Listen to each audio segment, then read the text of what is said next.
I think what started it for me, one of my co-workers that was assigned to go out and collect cones, and they were climbing sugar pine trees, and he inadvertently run his rope around the limb instead of the bole of the tree. And as he was bouncing down the tree, the limb he had it on appeared to be green and sound, but was not. And so his first bounce, the rope is repelling with, started to chatter. Chattered quickly out far enough that that portion of the limb, the rope, and he went for a ride. When he landed on a stop and impaled himself. So there was a whole SAI on that. But the carnage from it, his co-worker that was with him, and then finger pointing, and then blaming the employee for killing himself. That's when I really thought that we had a problem.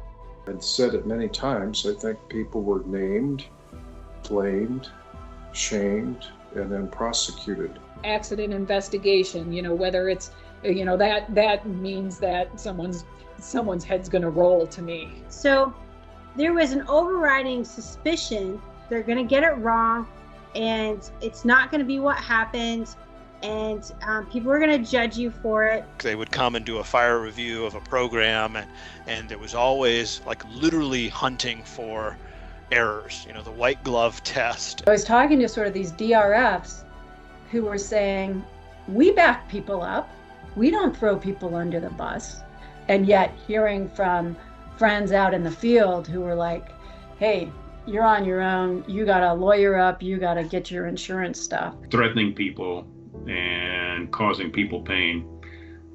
Did we learn anything from that? No, not anything other than what a bad process it was.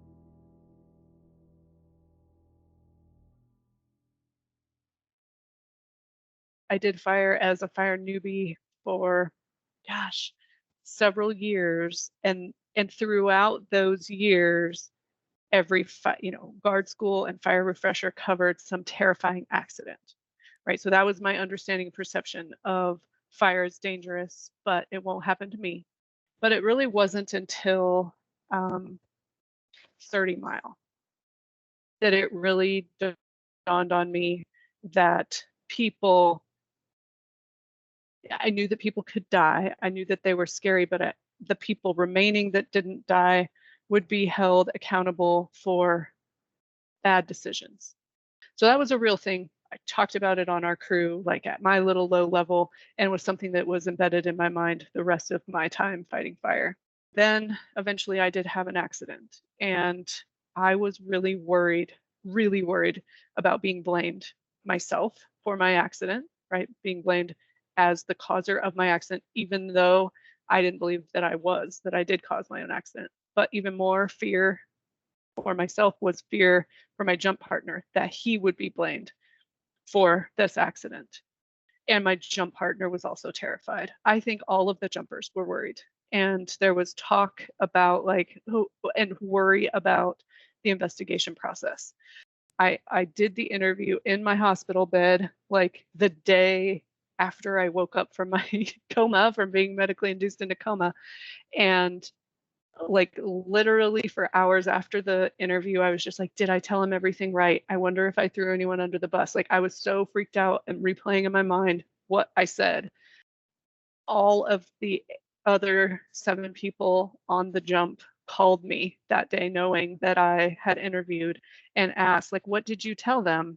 And I told them as best I could what I told them, and could feel and hear fear, right? And being like, oh, good, I want to make sure to say the same thing. So we're all like trying to align our stories to be sure to protect me and my jump partner. So then I wait, and the report never comes out. And multitudes of people called me like, when's your report coming out? Like, what the hell did you say? Like, worry and concern for my health, but also just like this worry built within the program. It was this concerning time, and the longer it went before the report didn't ever come out, the more people seemed to imagine things and make up things and continue to call. I got several calls like, did you get a lawyer? Like, should we be worried? Like, do I need to get a lawyer? And in the end, the report never came out. And I think some of the jumpers involved with that still wonder, right? Whatever happened? There's got to be a better way of taking a look at unintended outcomes and the carnage we cause to our employees. Yeah. Until you deal with the employees that have the bad day, and you're right there with them, you never understand how intensive that short time period, 15 minutes to a half hour, whatever it is, impacts them for the rest of their life. Nobody's going to be able to beat them up. You can't throw them in jail. You can't hang them. You can't do any more to them than what they're doing to themselves.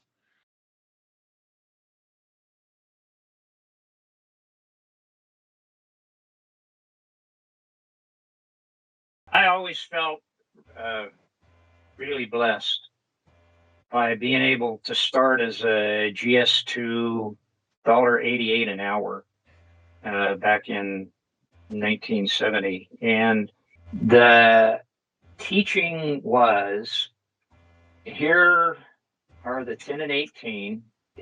For the 10 and the 18, especially the 10, we did push-ups, punishment push-ups, for not being able to recite the fire orders. I'd say really the focus was on OJT, and what was inherent in all that was that if you did all that right, you wouldn't be involved in an accident. I sadly grew up in a time in the 70s when, did you hear Harbor had a near miss? Oh, no kidding. And I thought he was always pretty good. Screwed up royal, just about got it. Ah, crap, and those things followed you around. And so what'd you do? You hit them. So what is it? July 13th, 76, Edelman Creek, is that Mormon Lake, in southern Colorado. I was working in Region 3 at the time, and 3 guys died, I think. And I was on a fire at the time, getting chow when the word came. And I can remember for the first time taking my meal back with me and thinking, those are good guys. I knew those guys. Those were really good guys. What the hey happened? And I tell people, that's the first time I suppose I realized that I wasn't invincible. I had done lots of stupid things in my career. More than once tried to judge, where the fire was, and went straight downhill off a ridge and, gambled and made it across the tracks before the train came. And that Battlement Creek incident was really the first time I realized that could happen to me.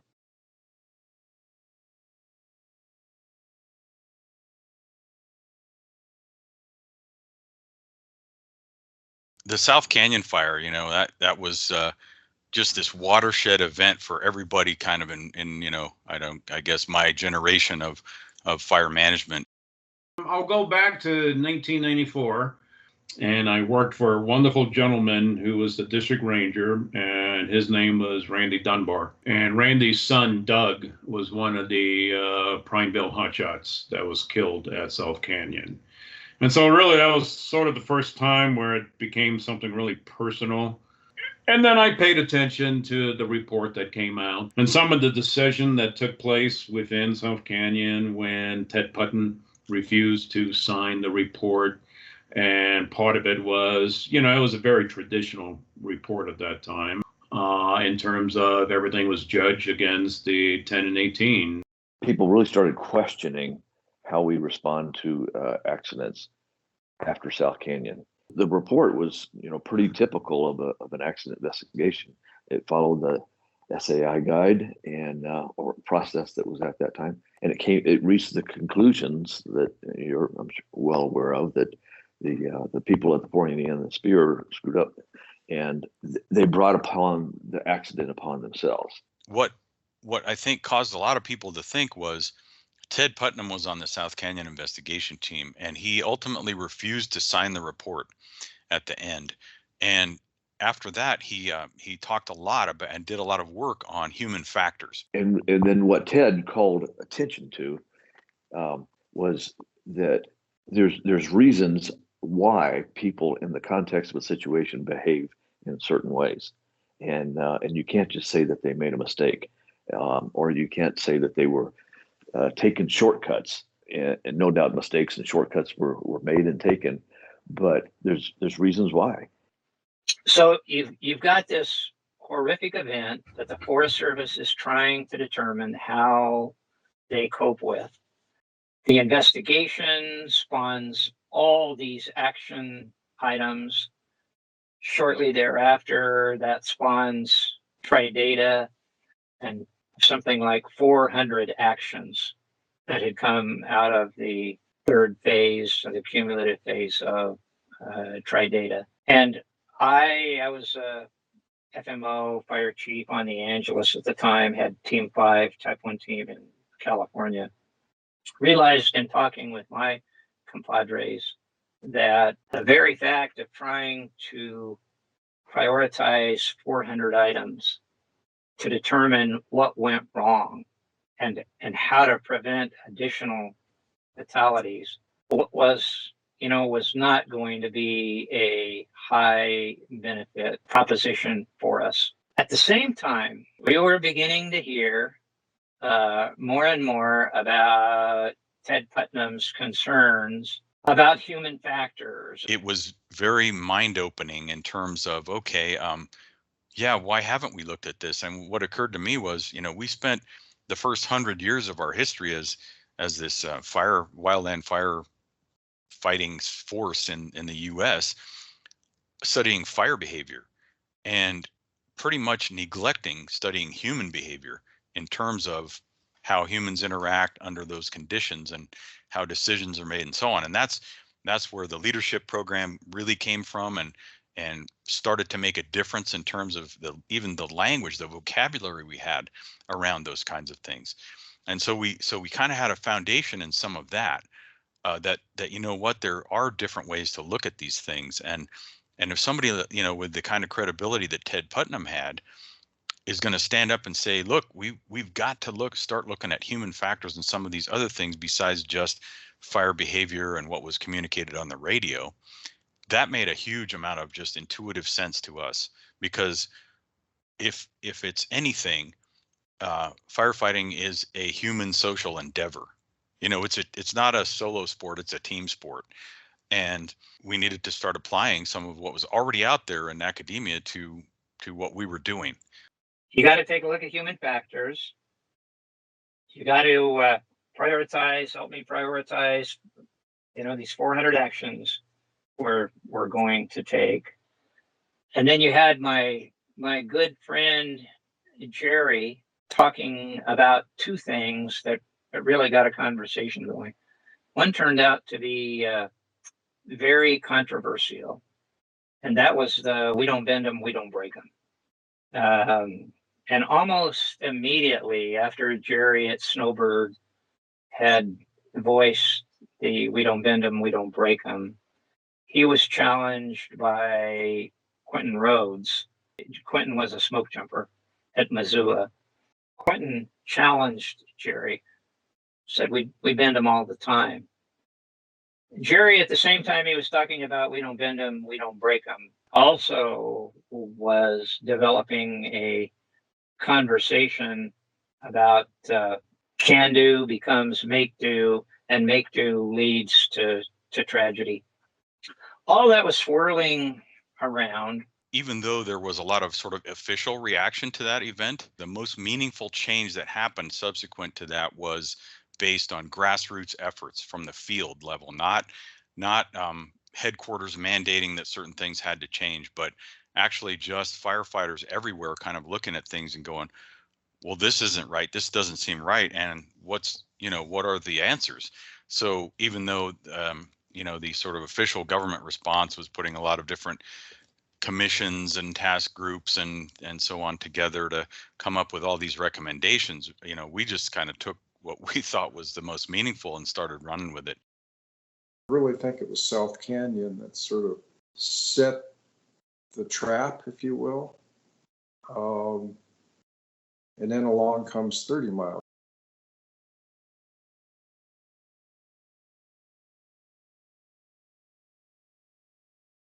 In 2001, there was an incident that took place, the 30 Mile fire. Over on the Okanagan Wenatchee, there were, I think 4 people died on that incident.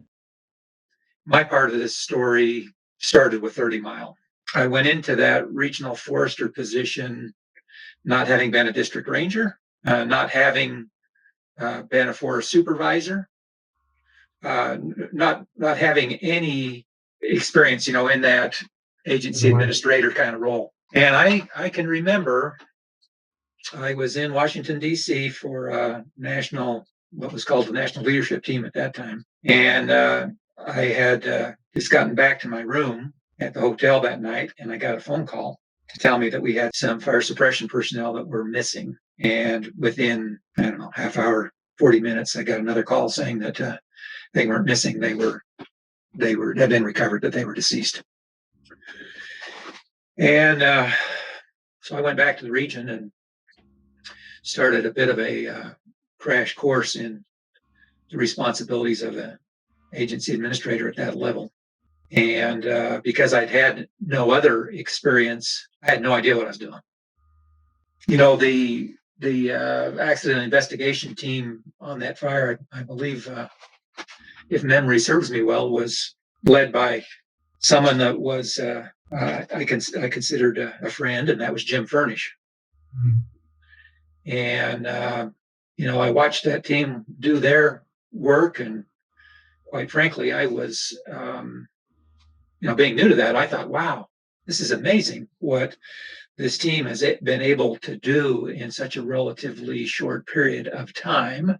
Once we had those findings, then it was my responsibility to take whatever administrative actions might be appropriate. And as I say, I didn't have any experience. And so my 2 deputy regional foresters both had a lot more experience than I did. And they connected me with a HR personnelist to help guide me in figuring out what the appropriate administrative response would be. And I can remember it felt like I was being coached that the appropriate administrative response was to figure out who'd messed up and make sure they were appropriately punished. I can remember calling and talking to the guilty and discussing with them proposed administrative actions that I was going to take. And that wasn't a very satisfying experience for them or me. Here I am doing that with 2 people that have been punished by the result far more than any administrative action that I'm meeting out there. That were just they were devastated and struggling to cope with that situation, and then I pile on with these administrative punishments. So I was the neighboring forest supervisor and just observed what happened in the accident investigation process with 30 Mile. I just thought it was wrong, the way that we were treating the people there. And I think that I knew them, many of the people involved in 30 Mile. And I think they were just doing their job, and it was somewhat characteristic of the way the Forest Service does just about everything. You know, people showed up and they were skilled in what they did, didn't think about it too much probably, following the protocols that they usually followed, and then there was a bad outcome. That was kind of a turning point in my mind. It was a turning point in the agency, in fire in general, that really shifted us to a point where people were just blaming everybody for bad things that were happening. And then I really do, and I'd said it many times, I think people were named, blamed, shamed, and then prosecuted. In Washington, D.C., and in too much of the Forest Service in the past, accountability meant that we had a party and we got to watch somebody burned at the stake. That is accountability. I don't know if it was the first time, but it was really the first time in my short fire career at that point that I had ever heard of somebody in fire being charged for actions that they took on an incident. I think it was L. Reese. L. Reese was the crew boss, and he was being charged. They were going to they said he lied to investigators, and I think there were also federal manslaughter charges that they were pursuing on him at the same time. And it was just like, holy cow. And then you read the story and it's like, this is crazy. This idea, if you just, the 10 standard orders, you follow those and nothing's ever going to happen. And then we both know about all the debate and on the message boards or whatever at the time about the fallacy of all that, but that's what played in the media. And so if the Forest Service has a perfect system and something goes wrong, then it's the people that are to blame. Well, the truth is that there's no perfect system. We just haven't discovered all the flaws in it. We have to be accountable for holding the system accountable to learn. Large number of accidents outside what I termed the stupider than Jupiter, and there were a variety of those. But outside the stupider than Jupiter accidents, I questioned this need for accountability and whether or not it was beneficial to the agency. So for me, it was more of the emotional impact about the way our culture operated motivated me, and seeing the impact on people I knew and cared about, and the impact on their lives, and trying to imagine how would I be feeling if I was named, blamed, shamed in some fatality incident. I became intimately involved with the question of direct social accountability via U.S. Code and state statutes after 30 Mile, when this whole idea of discretionary function and personal liability began to be in question. These are difficult discussions for a bureaucracy as large as the Forest Service. It was clear to me that an approach like that really only accomplished one thing, and that wasn't a good thing. How it resulted in people being unwilling to share their experience of what happened, and basically seriously compromising the potential to learn from an experience like that, because everybody's going to shut up or lawyer up and we would never have access to the kind of information that had the potential of helping us learn from and get better from those tragic outcomes. People, I think, started losing trust. They started losing trust in the agency. They started losing trust in each other. It was a bad time, and then it got worse. It like a couple years later, it was 2003. The Kramer fire happened.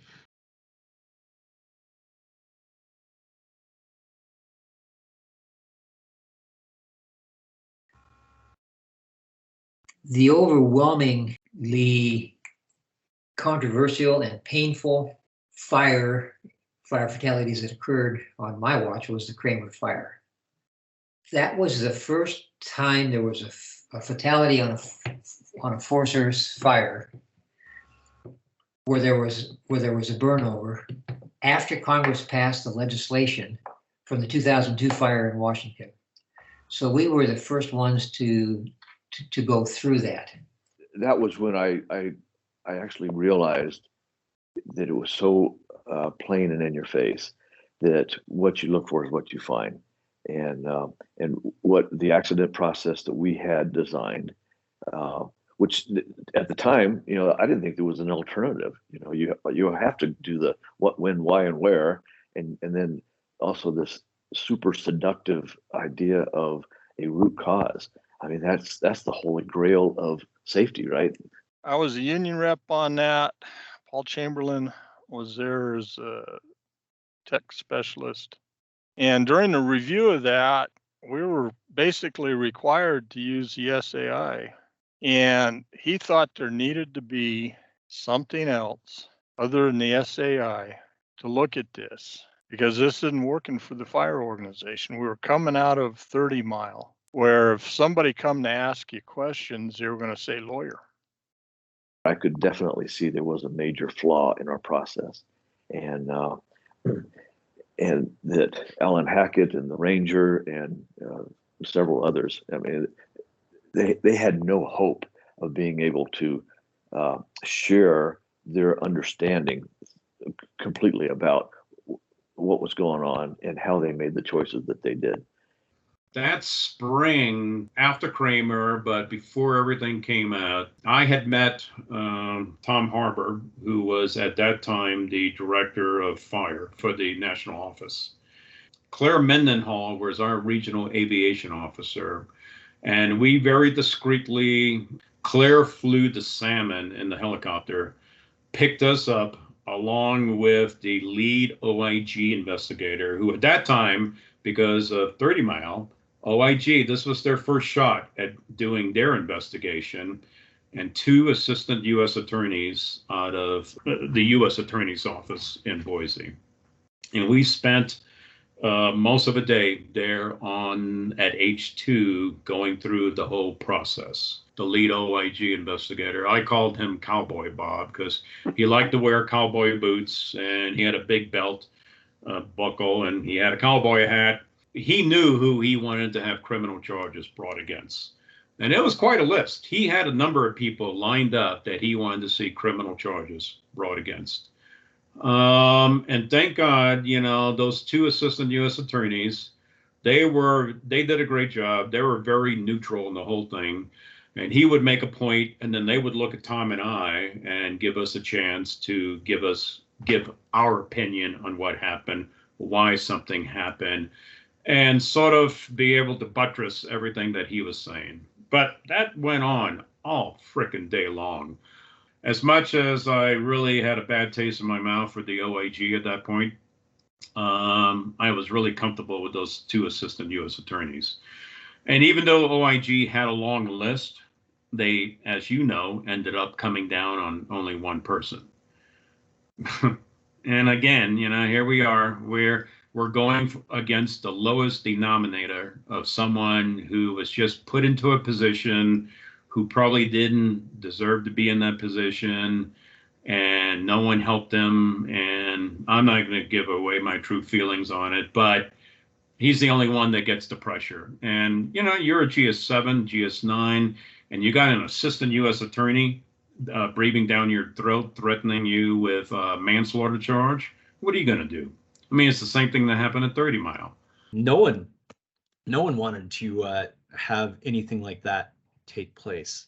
And they didn't want to be a part of it. They didn't want to have to answer questions to investigators, because that's what it was at the time, is investigations between OSHA and the Forest Service. And a lot of times it seemed like they were collaborating a lot in their reports, and all they wanted to do was to find that one person, that single point that they could say, this is the reason why this happened. That was at an era where we had 2 deputy regional foresters, but it was split into a deputy regional forester for resources, and then there was a deputy regional forester for administration, the business side of the house, and that was Kathy Beatty. She didn't know anything about fire, nor did she try to pull the wool over anyone's eyes. She came to me one day and she goes, I need to learn about fire. Will you help me? And I go, of course.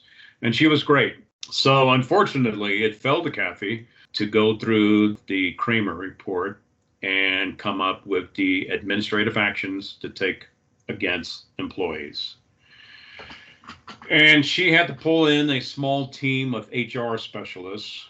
And again, they didn't know anything about fire. And so the worst part about it is I didn't want to have anything to do with it. And I wasn't supposed to have anything to do with it. It was supposed to be a totally independent aspect. But that didn't stop, they didn't know what they were asking. So I get dragged in on a regular basis. Well, what did this mean? Well, why would someone do this? Well, why would they not do that? And you'd have to go through the whole process of how the fire organization worked and how it worked on a national forest. And the manual said you're going to come up with administrative actions. Okay. District ranger got basically run off the forest. The FMO is being charged,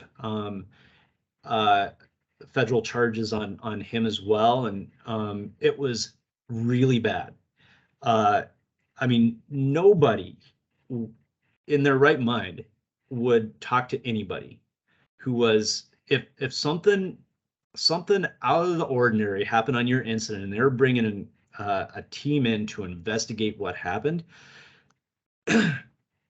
nobody was going to talk to them. Kathy Beatty and her HR team had pulled together a whole list of personnel actions. And one of them was the removal of Patty as district ranger. And there was a whole list of them. And I can't go through the list because naturally they were all, some people contested, some people didn't contest. But there was quite a list. Wasn't anything there that left a good taste in my mouth on the whole process. And nothing against Kathy Beatty. She was doing what the manual said she had to do. And she was doing what she was directed to do with an HR team. But threatening people and causing people pain, didn't we learn anything from that? No, not anything other than what a bad process it was. The decision by the Forest Service to that Alan Hackett was acting outside the scope of his duties. And so then that opened the door for criminal prosecution, which quickly ensued, although I think he plea bargained out of it. And the ramifications of that decision just spread across the Forest Service like Corona. The 30 Mile fire and the Kramer fire, and seeing the outcomes from those, not just from the fatalities on those fires, but the subsequent investigations and what happened to a lot of the people that were part of the incident response, either on the fire or on the forest or ranger district where it occurred, and just really not liking these outcomes. Seeing that firefighters were getting the finger pointed at them for, making decisions in what we knew was, chaotic, unclear situations with oftentimes little support from the agencies that they work for, or inaccurate information or no information, or being thrust into leadership roles for which they were ill prepared. It just so happened that both of those were type 3 incidents, and it was type 3 ICs who bore the brunt of of the disciplinary action that followed these investigations. And so there was a lot of conversation throughout the community at the time about, well, you know, most people opt into doing these jobs. You know, you're not required to have a certain set of qualifications for almost any position outside of Nemo. So these are optional things, and why would anyone opt into an IC type 3 position, or even any other IC position, if that's going to be the outcome? If the minute you get an unintended outcome, your career, your livelihood, your family, everything's on the line and jeopardy. But anyway, the implication of holding Alan Hackett criminally responsible caused so many people in the Forest Service, particularly in Region 4, to say that they would not be an incident commander, especially not a type 3, and maybe not even a type 4 and 5s. But so it was a crisis. And I remember talking with Mike Dudley, fire director at that time, and some of his staff, of how are we going to fight fire in the future with so few ICs?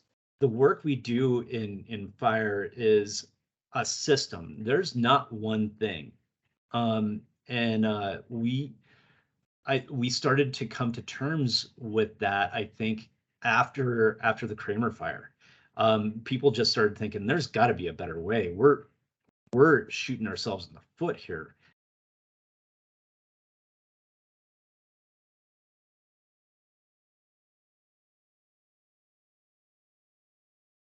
The NTSB, the Marine Corps, were really questioning themselves about whether or not that style of investigation, that style of accident review, really was resulting in the ultimate objective, which was to reduce accident, injury, fatality in the, well, I don't know, 02, 03, 04, 05 period. The question I had posed was, show me the percent reduction in fatalities in the agency and in wildland, say over the past, I can't remember, 50 or 60 years.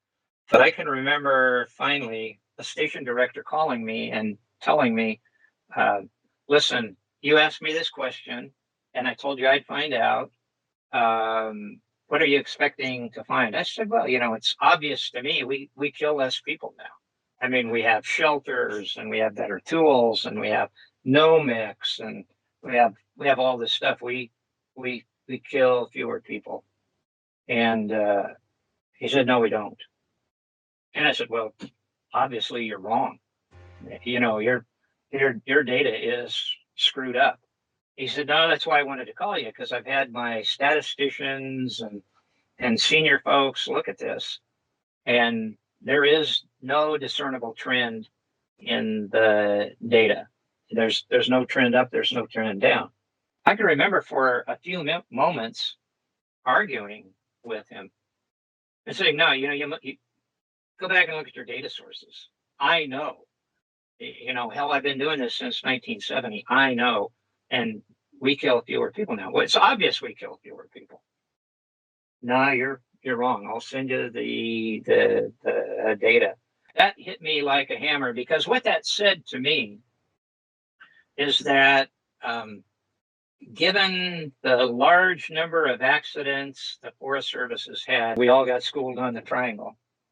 So we had thousands, tens of thousands of incidents, and we had said that our objective was we wanted to hurt and kill fewer people. And here was the data that was saying, at least to the top of that pyramid, 50 years of practice in the Forest Service had failed. A lot of language started coming into the Forest Service about being a learning organization. That desire to be a learning organization, or even characterizing the Forest Service as already being a learning organization, started to creep into language, even from the chief level. And, I guess most of us thought of that as aspirational. It wasn't something we already had. It was something we aspired to be. What was the fire in Wyoming? Little Venus.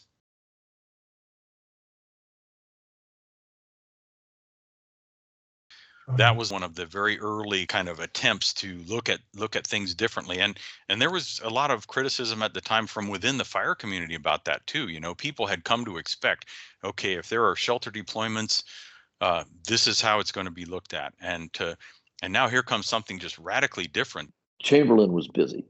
He would have been the first to been called to go lead that accident investigation, but because he was busy, and Jack Troyer and Mark Bakke and the RF in Region 1 just got their heads together, and they said, all right, let's take this just cultural approach.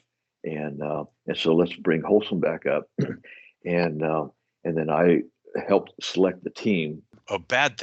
Really bad thing has just happened. I mean, a bunch of people went in fire shelters. People could have easily died. It was this terrible situation. And, people are used to how things go after something like that happens. And here comes a group rolling in saying, no, none of that applies anymore. We're doing it this way. When we got there and we had our first team meeting, they are all asking, okay, where's the guidebook for this process, Steve? And I said, there's not one written yet. I said, we're just going to, basically, the thing is, we're going to assure them that no punitive actions will occur to them. And we have that assurance from the regional forester. And so we have line officers' approval for that. And we're going to focus on how they understood the situation. And here's something else we're going to do. And I would say half the jaws dropped in that meeting room. And the force supervisor was there too, and she was a mess. I mean, she was all stressed out to the ends, and she wanted heads. I'm sure she wanted to protect herself because she didn't want the team going in any direction that might point towards leadership. And I said, here's the other thing we're going to do is we're not going to write a factual narrative on this. We're going to tell the accident story, and we're going to use storytelling techniques. Everybody was going along with it except the story thing, and the story was just too much. But then the team line officer said, no, I like this idea, and we're going to tell a story. And so we proceeded to head down that route. So then, we went through the process and learned some things. Like, towards the end, we thought we got to make sure that these guys all agree with this, because it makes some of them look kind of bad, like they were kind of reckless, and maybe even they might be embarrassed by the fact that we say that when they saw the fire, they put up their PPE on, those kind of things. And we don't want to embarrass these people, but we want them to be comfortable embarrassing themselves if they want to. And so right there on the spot, we invented the readback. When the report got on the Lessons Learned Center, it quickly became the number one downloaded report. And my email was just blowing up from other council members saying, hey, they shared this with FMO groups or whatever. They shared this with Hot Shots, and they're just loving this report. And so it became extremely popular. Ironically, because I am so dyslexic, I completely forgot, and I swear it's innocent, to put the name of the team, the Little Venus investigation team, on the report. And so it's authored by the U.S. Forest Service, and that's all that it says. So the first meeting I attend of the National Health and Safety Council, it was a national safety meeting, and we're there, I think it's like the first day, and people's cell phones start going off, and it's a call about, we've just lost the people on Esperanza.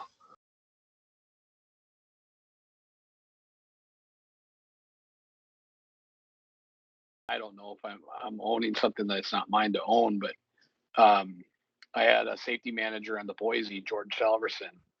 When Esperanza happened, I asked him to go lead that investigation. And he did, and it was a very difficult assignment. And he pretty much finished that report and turned in his retirement papers and disappeared. You know, I don't know what's enough or what's too much for even us as team members.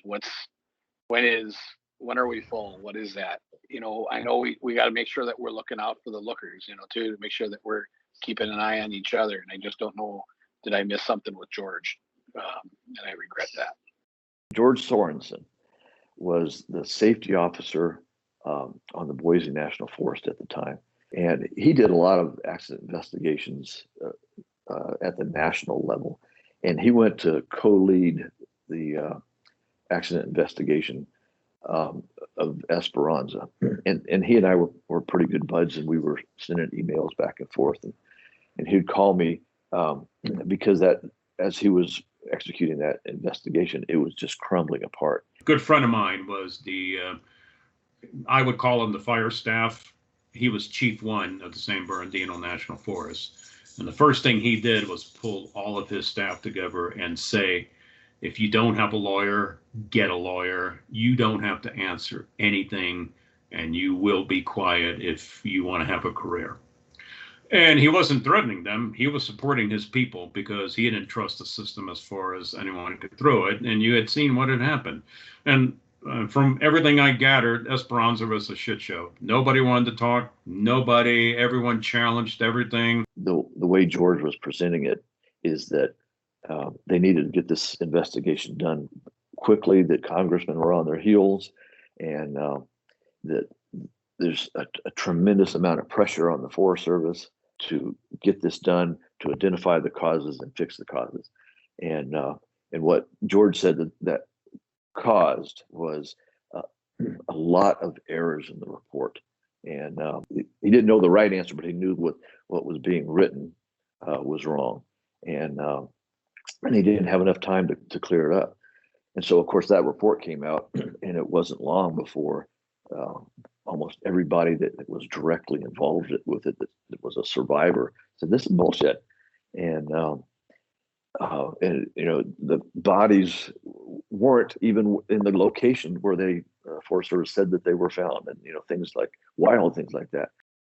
Through Esperanza, especially, I really came to thoroughly distrust the serious accident investigation process. The Esperanza funeral was the first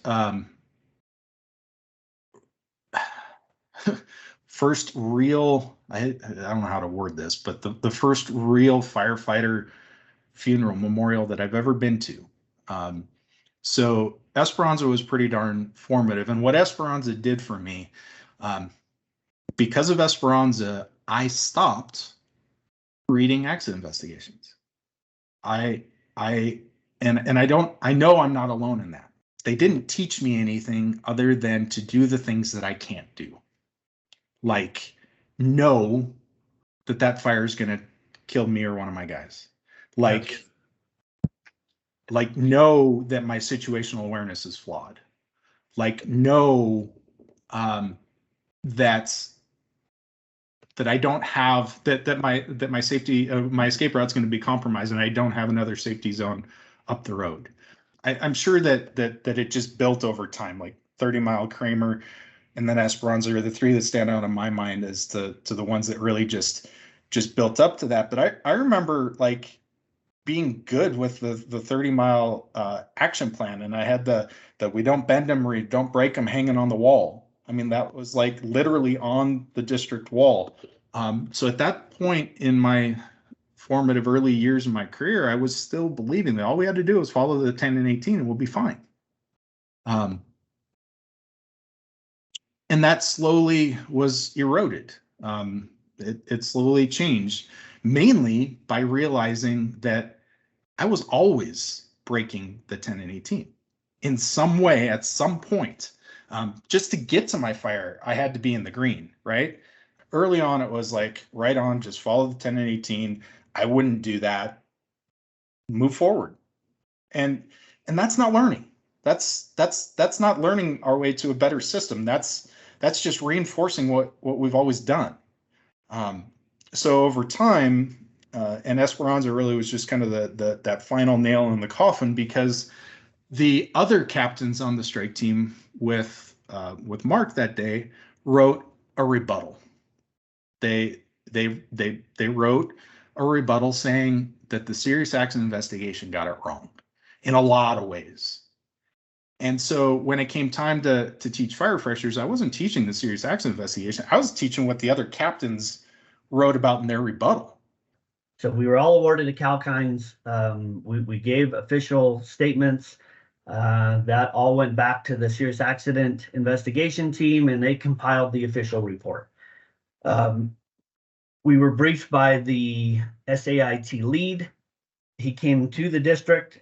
We had all of the district folks meet at one of our stations. He gave us a brief on the very general on the report, said that he believed it was very well done, that we would be very happy with it. All the reports were in a couple boxes. They brought them to hand out to us, but none of us were allowed to see them or get them until after he had talked to us and left. So as soon as all that was done, we grabbed the report and sat down and read it. And there were numerous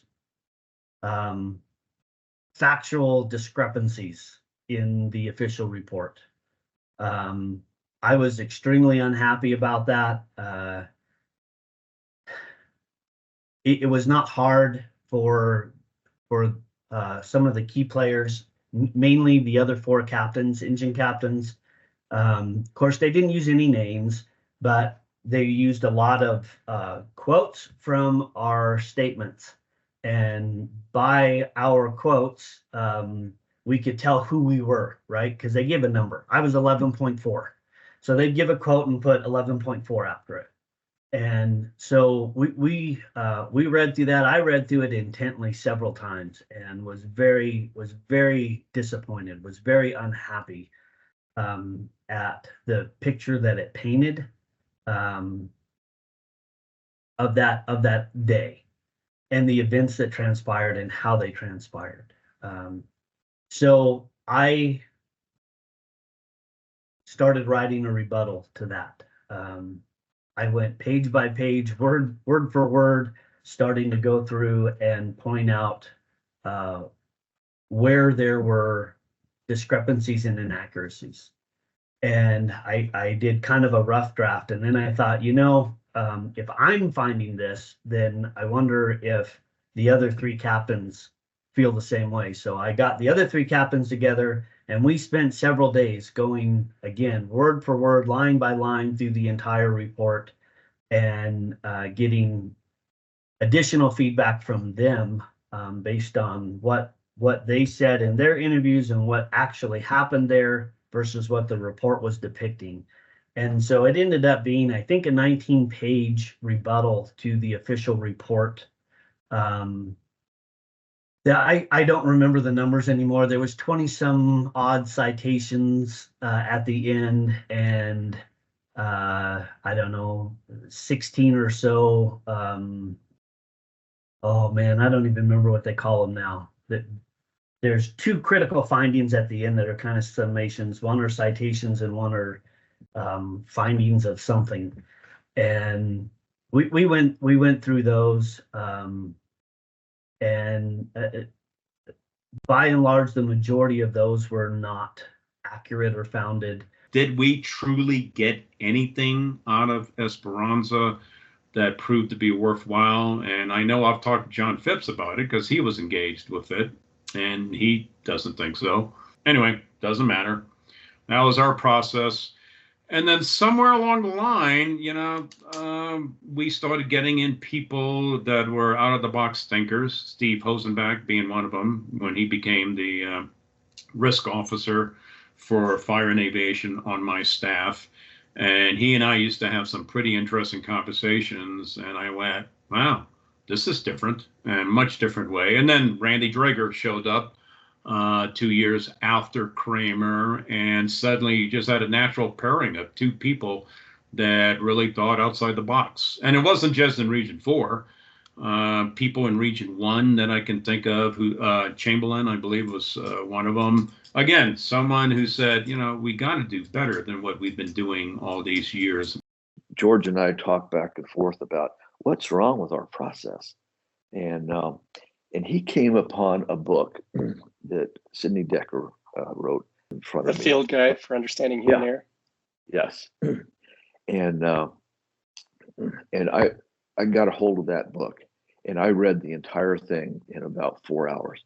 And it was like, this is exactly it. And every chapter in that book, I could put myself into as and blame myself for how I was looking at accidents. And I've done a lot of accident investigations prior to then. And you know, I'm thinking of every one of them and how flawed they were, because they put that emphasis on that last proximal incident. And so that really, to me, was a transformative moment, is reading that Field Guide to Human Error. And at the same time, there was Ed Hollinshead, who was the chair of what back then was the Fire Safety Council. Ron Hanks was on that. He was very influential. Ted Moore, Peter Tolosano, and probably most importantly was Paul Chamberlain. What is wrong with our process? And people were having some little successes doing other things. So all these things converging, and right at the same time. And George Salverson telling me what's going on in Esperanza, and the experience of Tolosano and Chamberlain on I-90. The Christmas of 2006 into 2007, Ted Moore and I wrote that first version of the peer review guide, and it laid out the process. It was still heavily worded with terms borrowed from the SAI guide and a few things like that. But it was, I still think it's a lot better than the process that we had before it. Of course, as the story goes on, you know that there was not acceptance at all by the Washington office, and particularly the director of safety was named, I think it was Don King, but his last name was King, and he was, he'd call me up directly and saying, this is just baloney, and you can't do it. You don't have the authority to write this. And about every, 6 to 12 months, I'd come out with another version, and they would get better and better. And then by then, Randy was helping me, and he's a very good writer. And so the grammatical errors were getting less and less, and became more of a reputable document. One of the seminal moments to me was when I opened up my email, and there was an email from the director of law enforcement, David Farrell, at the time, and he'd been in contact with Ralph Dorn, and he is ordering me with his authority to cease and desist and do not publish another version, and that coming from the Forest Service's chief cop caused me to stand back a little bit on my heels, and I printed that email out, and I went and took it right to Mike Dudley, and I said, what am I going to do? And I remember just specifically, because it was so instant, Dudley just put that paper right back and said, you don't work for him, you work for me. And so we went on without hesitation. You got Pearl Chamberlain and Steve Holzenbeck kind of going out with FLA and APA and saying, on these near misses, that don't come under the guise of the serious accident investigation, can we do something different here? And so you've had some experimentation, and you had folks in Region 1 and Region 4 in leadership positions saying, yeah, we need to be doing something different. The APA guide started out as a peer review guide. It split into two, the FLA and the APA. Who wrote the very first FLA guide? No, that was me and Ted. Okay. But the first is about I want to say a 10-page document on the FLA process, was written by Paul Chamberlain. Chamberlain was never a supporter of having a documented guide process. He thinks that it really needs to be that you teach people how to do a facilitated dialogue, and that needs to be the focus of the investigation, and that process you can't write down because it's too fluid, it's too dependent on the situation, on the players involved, and you just got to teach good facilitators how to go out there and do this. When he came out with that process, he didn't run it through the Risk Management Council, and he didn't even represent the Risk Management Council anywhere in that process. Whereas what I was doing was using, by then it was Larry Sutton, and using the council as the authority, if you will, to put out a guide. There was a little bit of conflict between Chamberlain and the rest of the Risk Management Council, in particular Steve and Ted Moore and Peter Tolosano, and around Paul basically didn't want a bigger, lengthier guide. He wanted to keep the focus on the soft middle, and the rest of the Risk Management Council said we can expand this to include the soft middle, but also to include the bigger. And I think that's probably, to me, the fundamental difference between the two. Paul's guide dissuaded people from a whole lot of things that I thought was important, and other people on the council did. One is, the fact that you need to do a thorough investigation, in the sense of you need to put people where they were at the time, how they got to that position, and just a lot of the details of the report. And then you also need to tell this story, and that's what people need to see. And for that, you need to have a guide. The Risk Management Council, the rest of all the council, tried to dissuade Paul from any further advocacy of his process, and they all sided with the guide that they had stamped with their name. Chamberlain dug his heels in hard, and there is a significant amount of the fundamental principles came from Paul. He led us down the right path, and then it was built on from there. Ultimately, for the FLA guide that he had and the APA guide that the rest of the Risk Management Council was developing, those two were ultimately merged, and they were and rightly so called the FLA guide to the fundamental principles that Paul helped us establish, and that was deeply appreciated.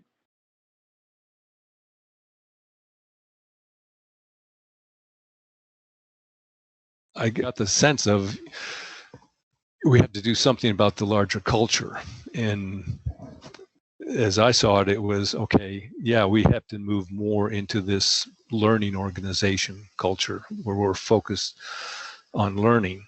And I said, WIKE is good and the high reliability stuff is great, but I think what you really need is, what Bill Isaacs and these folks at MIT are doing around learning organizations.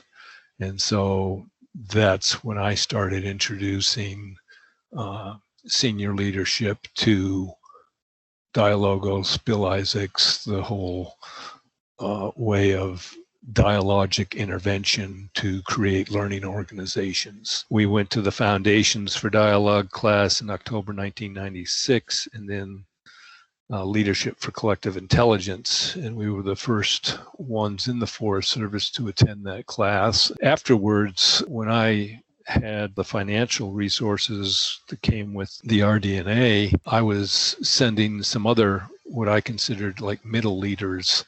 So he actually sends us to this Leadership for Collective Intelligence course, and I'm there with regional foresters, I'm there with the head of research, I'm there with the associate chief of the Forest Service who's going through it, but they're all going through the same Leadership for the Collective Intelligence together with me. So this is my first understanding of what Dialogos is all about. And Bill Isaacs is drafting the first diagnostic memo to leadership in the Forest Service. And the reason that he's doing that is because Jim has been working behind the scenes really heavily to get a lot of leaders in the Forest Service sent to Leadership for the Collective Intelligence. And he's been really successful. And as a result of that, they see the value of dialogue because of this year-long program called Leadership for the Collective Intelligence. So now senior leaders inside our organization are seeing the value, and they invite Dialogos to come in and do the diagnostic memo. Savlin and I, Bill Isaacs, and some of their staff there at Dialogos developed the diagnostic memo. So we were really, it's always like, oh, Dialogos did that? No, it was a team effort that created the diagnostic memo, which still to this day, I think that was really had quite a impact in the system. And it's still, I think, pretty apropos to what goes on today.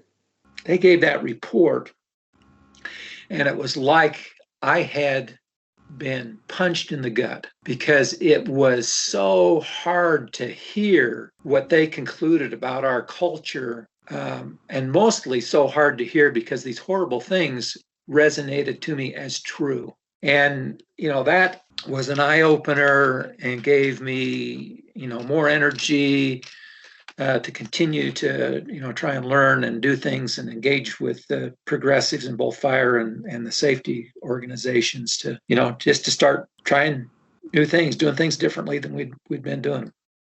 It was a way of holding up a mirror to the organization in such a way that folks didn't get defensive. Because a lot of times when you point out problems, people just get defensive and they don't want to hear it. And that was the skill is, and especially, saying, senior leadership, you're part of the problem. This is systemic.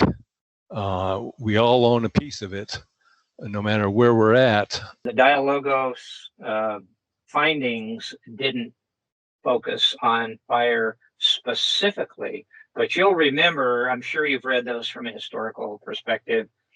They did say fire at times. They did talk about culture, and they did talk about the fundamental kind of behaviors we had in the agency that were keeping us in this space of not reducing fatalities, even though we would point to the shelf behind me and say, look at all those accident reviews. And the reason doctrine turned out to be so important to me is I could see that we were doing what bureaucracies do. We were keeping ourselves busy with these individual, sequential, minor actions so that the chief could go to Congress and say we had 400 action items open and we accomplished 30 of them and we added 20 more. I mean, it was a typical bureaucracy. And we were losing ourselves in the minutia of these actions.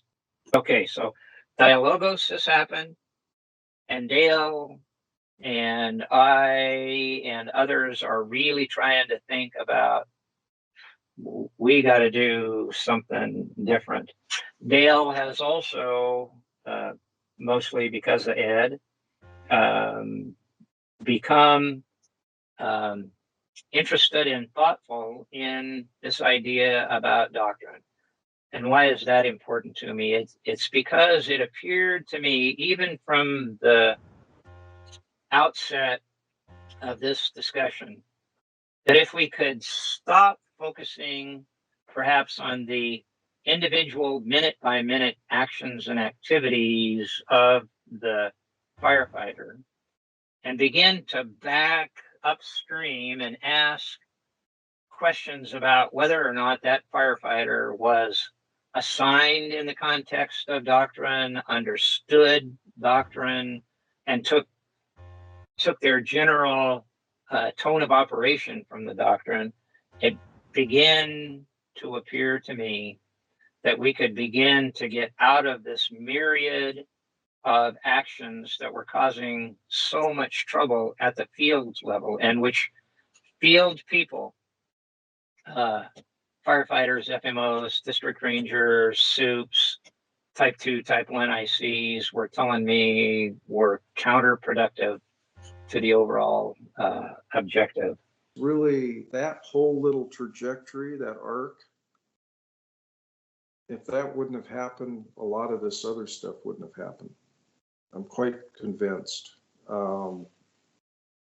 We could still be on the trajectory of name, blame, shame, and prosecute very easily, I think. And I thought they did a remarkable job of getting Forest Service leadership to look inward about each individual leader's personal responsibility in the world of safety.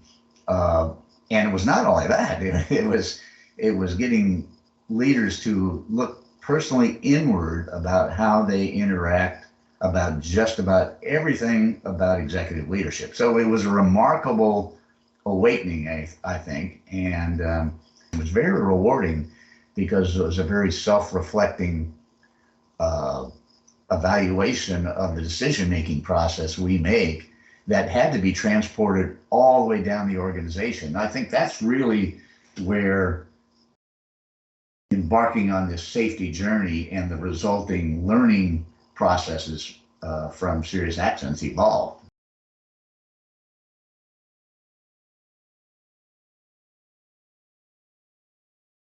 You've got FLAs and APAs that are being done and being well received, and so you've got this groundswell and ground movement at the base, but still, serious accident investigations are, they're put in another category and not one. And so you have the Norcross helicopter crash, and Ivan is the lead investigator on that. What we have in the Serious Accident Investigation Guide is something that just doesn't work. It just simply doesn't work. It's just that simple. And so what I do as an accident investigator in Norcross is I begin to question the entire evolution of accident investigation, and I begin to really question the Serious Accident Investigation Guide. So I don't consider it to be like the first learning review because it's more reason-based. If you cannot change the human condition, but you can change the conditions under which humans work. So that principle emerges in Norcross. And what we start to do in Norcross is we start to look very differently at the entire event. And we look at the event as something that unfolds and is layered. And we see this first really, really rudimentary network of influences map around the communications that were taking place at Norcross. We do Norcross very differently than the Serious Accident Investigation indicates. We end up looking at Norcross from a more internal perspective, and what becomes, my language isn't formed at that time, but what becomes the language of sense making. I'm starting to make sense of it rather than place judgment on the actions of people. And I end up going to Hank Cashton, who's the DASHO, to present this investigation. And I'm there with Jim Siddell, and I'm really nervous because I spent a year working on this accident investigation. And we're finally there a year later. It's Washington, D.C. It's hot, hot, hot. And by the time I get to the Washington office, I'm dripping in sweat. I'm not very comfortable. And I'm really nervous that this thing isn't going to go well. Cashton's holding this in his office. And I walk in there, and he's not there yet. Saveland is there for this meeting as well. Saveland's kind of representing the anti-serious accident investigation faction. On the way there, I'm thinking, I'm making a kind of a checklist of everything that's wrong with the SAI and why we don't need to be doing it and how much problems they cause and so forth. And I get to DC, and then I get, I can't remember whether it was an email or a hard copy of the actual report that Ivan had written up. And I get to, read it that night, and I read it and I go, oh, wow, this is something completely different. This is exactly what we're talking about, what we've been talking about. And so we go into the Management Evaluation Review Board, and Ivan's a little on edge because he's colored outside the line so much. So I'm kind of nervous. Siddell turns to me. He's sitting down. He's pretty calm, and he turns to me and says, "Don't worry, just relax. It's all good." And finally, Cashton walks in, and the door slams behind Cashton. He takes off his jacket with a flourish and hangs it up on a rack. And he grabs the report off of his desk, sits down, and throws the report in the middle of the desk. And I think, I've had it. I'm going to have to redo this whole thing. They're just going to throw it away. He then looks across the table at me, and he says, I read this report last night for the third time. And what I have to say is this: I want more of this. And you could see Saveland perk up because he was excited at this point. Safety is not sure what to do with it. And I chime in and say, this is exactly the kind of stuff we need and stuff. And then Hank Cashton, who was the associate chief at the time, reads it and loves it. And realizes, this is some of what we've been talking about. And so to me, that was a huge impetus to start questioning and going down another road with the serious accident investigation. The other guy he becomes deflated, and he actually becomes angry. Cashton creates the space for us to start to explore different ways of doing things.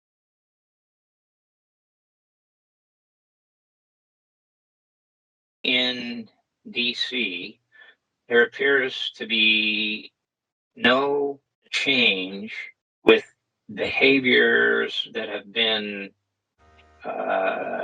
traditional and inculcated in DC for 200 years. And that is the necessity politically to publicly burn somebody at the stake and offer them as a sacrifice for the sins of the past. Bureaucracies, big bureaucracies like the Forest Service, inside that big federal system, fundamentally just look at a way to survive. And the thinking is that in what now, 115 years of history, if you can survive organizationally, time heals wounds and concerns, and the organization persists.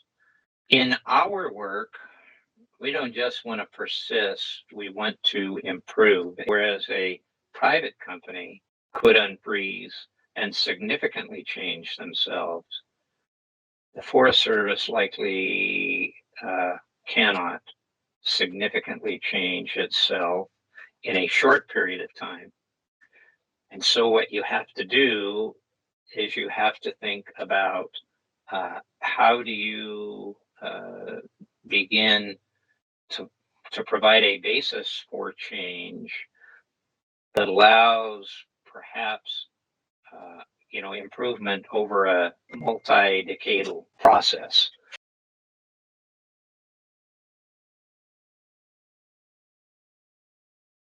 So working with Dialogos, the diagnostic memo really got attention among many scales in the outfit. And then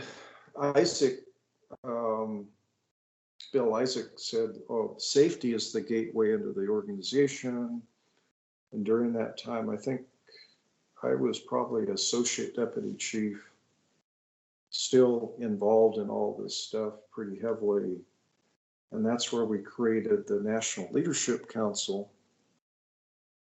And I remember being on the Safety Working Core Group, actually forming it. So I was involved in forming the NLC and the Safety Working Core Group. And that's where we had these numerous meetings. Mary Wagner. Anyway, I distinctly remember saying that, coming to the conclusion, well, if it's mostly about thinking, a mindset, we're going to have to change everybody's thinking. And how are you going to do that? You can't do it by training. So this idea of the safety journey, and we went to other organizations, got the ELT. That was really, a lot of that was like exploratory. Got the entire National Leadership Council involved and engaged. The Leadership Learning Journey is a program that Saveland and I started to take the leadership to different places in the country to look at the way they were doing safety. The first two places, and you might see a little influence from me here, the first two places that we went to on the leadership journey Los Alamos National Lab, and the U.S. Coast Guard. And those were specifically selected for the first two because we wanted leadership to understand Todd's perspective on the world and how this was actually working within a federal agency. And the DOE is not completely like the Forest Service, but it's also not completely unlike the Forest Service. There are definitely some similarities. And of course, Todd is, you know how Todd is. He captures you. And so we then engage Todd at a bunch of different levels. We have him talk to senior leadership. So he goes to the national leadership team meetings. He talks there. So we're hitting them from a bunch of different directions around this HOP kind of thinking and around resiliency. And how we're going to do this is simply by bringing these experts in and let them talk about it, and also having the HOPE dialogues around the Forest Service. But leadership ends up saying, we want more after this. I was the associate chief at the time, and we did the concept of doing these learning journeys was brought up. Who would think that us, the agency involved in wildland fire management, could learn from Con Edison in New York City, or a company building a dam across, I believe it was the Ohio River. And you want to talk about high risk. You don't shut down an apartment building in order to fix electrical stuff. You're taking hot wires with massive amounts of amperage, and you're working them. And so the safety emphasis there, and how Con Ed emphasized safety, or how the dam construction people emphasize safety in some very high risk construction environment over water, was easily a messaging that could apply to anything that was going on in the Forest Service. The safety journey were a lot about helping leadership understand what some of the hurdles were to having a better safety record. So is it fair to say the first learning, or the first safety journey, because we had three of them, three different presentations of it, right? Safety journey, number 1, number 2, number 3, I think they were even called. But the first one, I remember that when I went to it, the leadership in the room were very frustrated with how scripted it had to be. You had to follow the script, right? There was a script from the Washington office, and you had to have that script in front of you and read it. You couldn't go off script at all. And you couldn't, some people felt very constricted in the way they were able to present the material, because they couldn't do it in a conversational style. They had to follow that script. And then once the script was read, then the people were given an opportunity to give their hurdle up. So it seemed like it was, here's this rote program that, we're going to indoctrinate our employees with. And then once they've been indoctrinated, then we'll listen to some input, and we'll promise you can write this note down, and I guarantee you somebody's going to read every single note that gets written down, and we'll send those back up. But it seemed like most of the safety journey was about their perspective, and then at the very end, you were given a chance to write some hurdles down. That's what it came to me. Fascinating, and that, I think, is a completely unintended outcome, because I was in on some of the planning for the safety journey, and I think one of the primary motivations is the Washington office wanting to make sure that they sent a very clear message that this is a high priority for us. And then I think I don't recall being in on exactly, well, I did reply or did help edit some of those scripts. And my sense at the time was that the scripts were because, and all of the different training sessions, was because they wanted a consistent message to come across. And so they felt they needed to train people. And there was also, it was interesting because, remember, those were led by the supervisor. Yeah, that's where I'm kind of getting hung up a little bit. You're saying the safety journey is to learn from the field, but then you turn around and say they want a consistent message to go out, right? That's not about collecting information from the field. That's about sending a message to the field that is couched in the way that they wanted it to be couched. And I just remember when we had those props, like we all had to sit outside fringes of the room so that the floor could be open, so that they could put those props on the floor. And there's this big tree that said, the safer we are, the more productive we are. And we were all just like, what are you talking about? Let's just never leave the engine barn then. That's the safest as we're ever going to be. And then that means that's the most productive we're ever going to be, right? We're never going to go out in the field and do any production because that's not safe. But by doing that, then we're the most productive. It just came across as nonsense, right? Everybody in my sessions and everybody I talked to that went to sessions, we were mostly fire guys going through it at the same time. We didn't integrate real well, I didn't feel like. But in the fire guys conversations, we're like, man, I'm never leaving the engine barn again. And I got a safety card. Anytime they ask me to leave, I'll just throw down the safety card and saying, we're not being safe because it's dangerous to drive down the road. And production and safety trade-off was just completely like socially constructed to la la land. Please talk to me about that. Yeah. That's very interesting.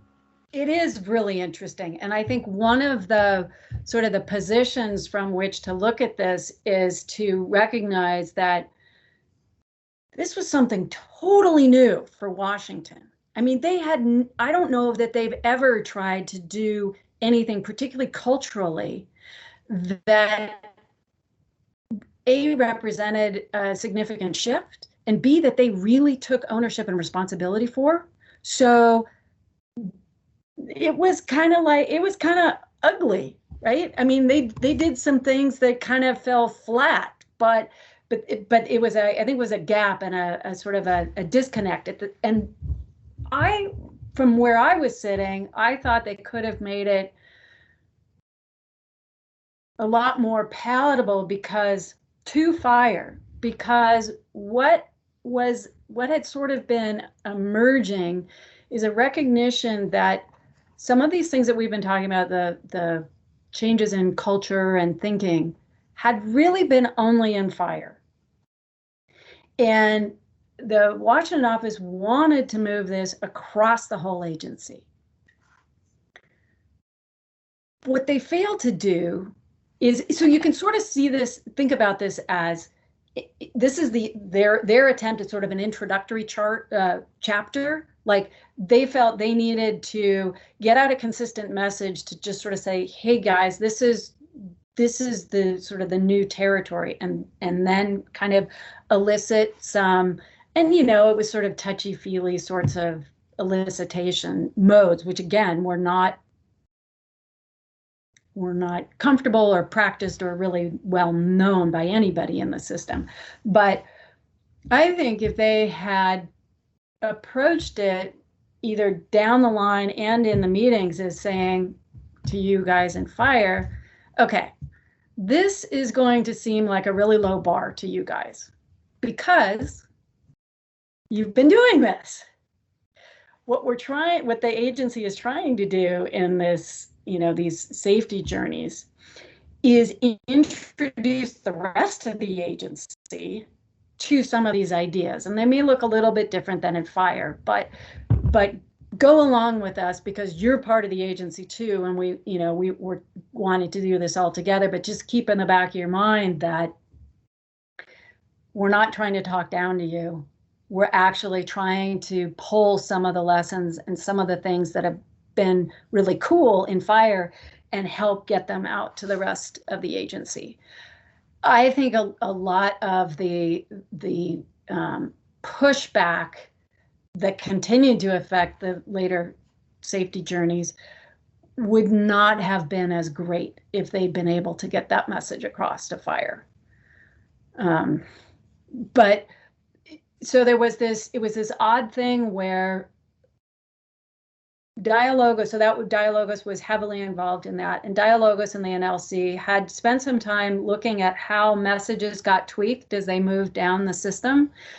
And so I think a lot of that scripting was to try to ensure that even though Washington office didn't have the capacity to be physically in all of these rooms, they wanted the same and consistent message, and even down to the tone, which they tried to, I think, infuse into the actual words that were chosen, right? Mm-hmm. And then do goofy things like, that tree, or things like that. Yeah. And then, of course, you had, so then the idea actually of, well, let me say now, we had very explicit and deliberate conversations about how to establish more psychological safety.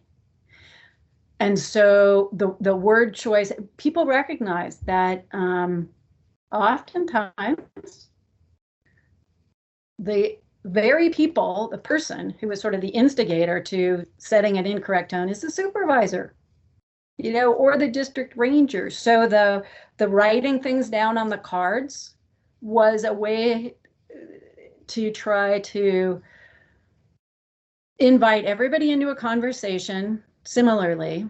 So, totally inclusive, but do so in a way that kind of tried to do a bit of end run around any lack of psychological safety people felt with their supervisors, so that the idea was they could write something down that was real. And that's also why you swapped. I don't know if that was the first or the second one. Remember, we at least we did, you put it all in a hat and then pull it out and read it so it wasn't yours. That was also to try to build a little bit more psychological safety. And then, behind the scenes and early on, I was involved in helping to collect all of those comments. And the idea was to summarize them without prioritizing, without putting judgment or interpretation in. And that failed big time, because so many people who were the ones who stepped up to volunteer to do that summary had strong feelings themselves, or wanted to do bullets, which completely lost everybody's, ideas. There wasn't much consistency, and so there was really strong filtering that going back up. I am not a fan of the safety journey. The sessions I went through were pretty horrible and had almost an adverse effects for everybody involved.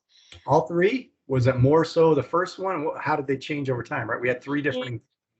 They were all horrible in their own ways. Number one, we started diving down into these conversations without a shared vocabulary about what we were talking about. Two, we were entrusting people to lead these conversations who had no training, and definitely on my part had some personal vendettas they wanted to air out, and were using it as a platform to drill into fire that we need to get our act together. And so that was my hardship in all three sessions, especially the unnecessary risk one. I was wanting to my brain. I know my blood pressure was bad because I had this romping headache by the time I was done, because again, when we have these conversations, we're not laying the groundwork to have these conversations. We're just jumping into them.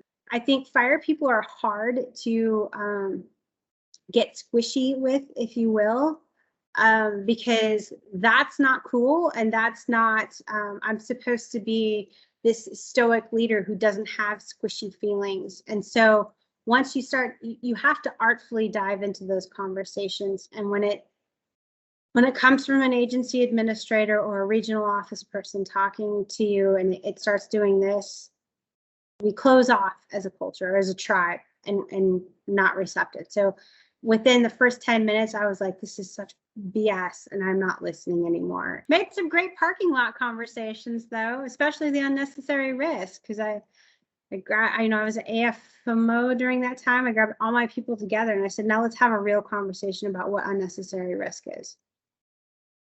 So instead of,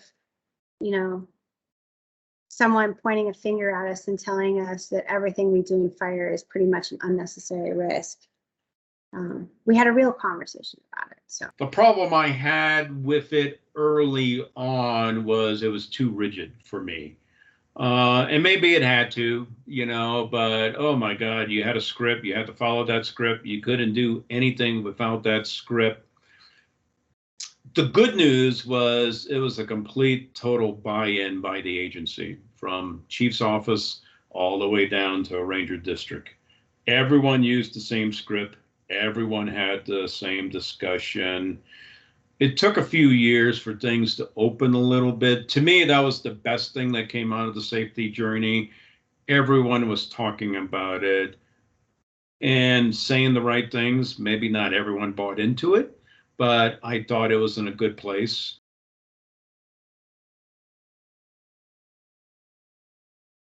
I'll take full credit, full blame for zero fatalities. And where it came from is just that from my personal experiences, that it should be zero. I also thought about, well, what's an acceptable number? 10, 7, 5, 1. So it had to be zero.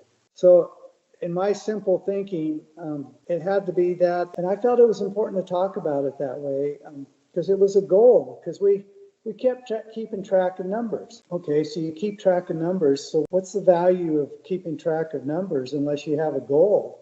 And no doubt I could have done a better job to talk about it, but it was really that, in my view, that's where we should be, zero fatalities, and that there's no number that's acceptable. Early on, I felt very insulted, even by my own line officer who was sharing this message of zero. And I'm like, look, it makes me feel, I'm insulted, and here's why. And I feel like I reflected what the rest of the community was feeling. I'm insulted because it's like you don't even know explicitly or implicitly what you're asking us to do. You're asking us to do these things, and then when there's an accident, you can't just sit back on your hands and say, well, I never asked you to. Well, to be fair, you are a part of a system. You are signing agreements. You are aware of these relationships and the responsibility that this agency has carried, that we carry as first responders as part of this system. And we are going to be exposed to those risks. We are going to be exposed to those hazards that come with the fire environment. It's not controlled. And during initial response, initial attack, call it what you want, type 3 type events, mutual aid responses, all of those things, well, it's figuratively like the wild, wild west until there's organization, which ICS brings and good people bring. But you're asking our people to go do that in spite of all of the potential bad outcomes and saying, okay, don't get hurt, don't get injured, don't get killed. I'm not asking you anything that's going to lead to that. So it's like an easy button that doesn't exist. Zero is the goal, and we're never going to get to it, but we can get so damn close to it that it would be, practically speaking, zero. And that played much better. It's sort of a marketing thing, because if you're a firefighter and almost died, and there's a certain cultural, the fighting context, that I'm risking my life to fight this fire, that press buttons big time. And so I wouldn't have, I would have been much more careful if it were me doing it around the messaging about the zero, because there's still people that are hung up about that. But let's not get hung up on that. Let's put our energy into being the best that we can be, and we're better every year.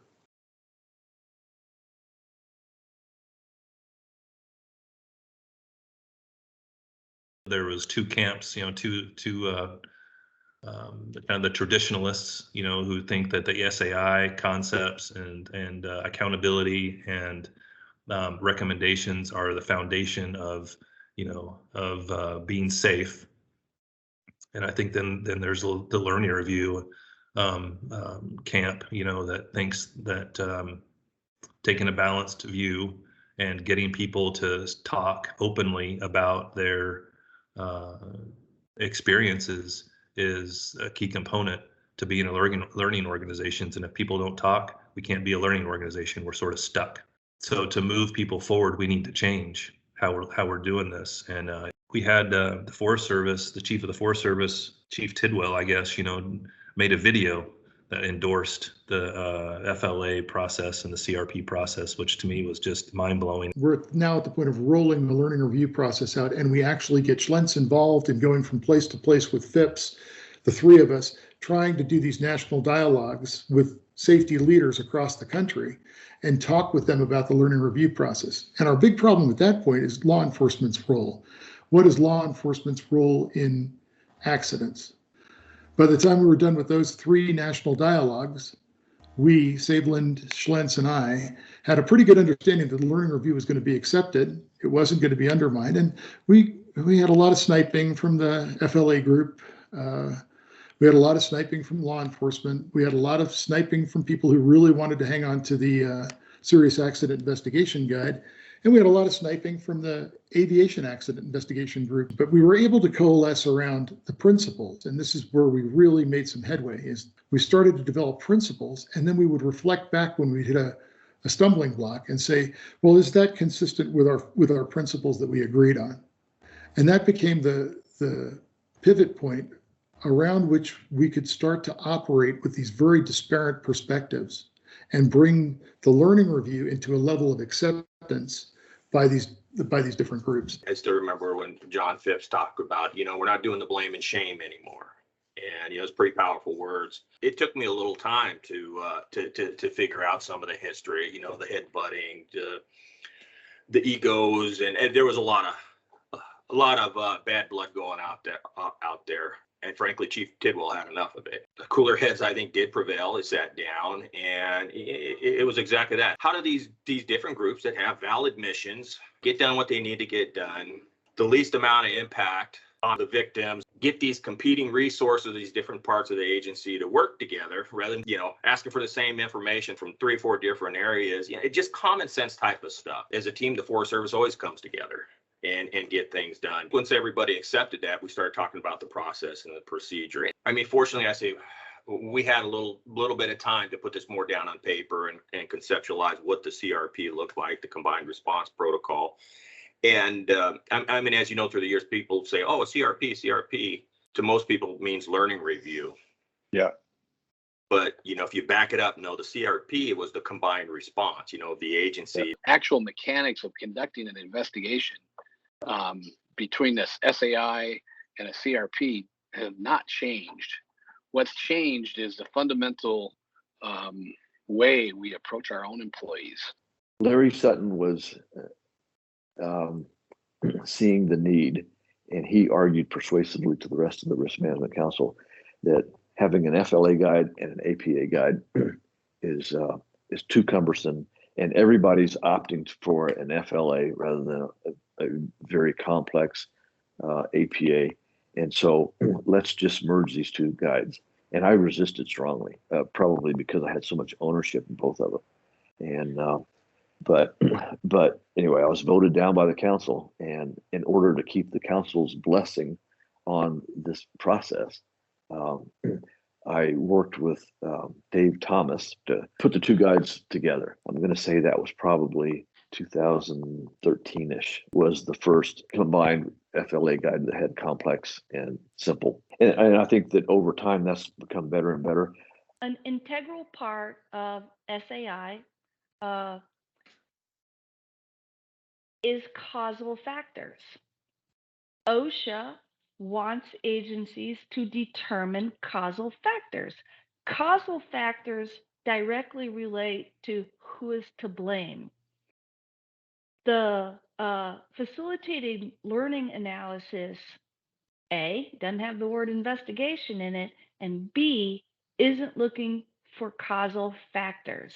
Okay, so that sounds like a pretty substantive change, right? We're looking at causal factors, which then translates into blame, whether you want it to or not. Am I capturing that right? Is that kind of what your stance is there?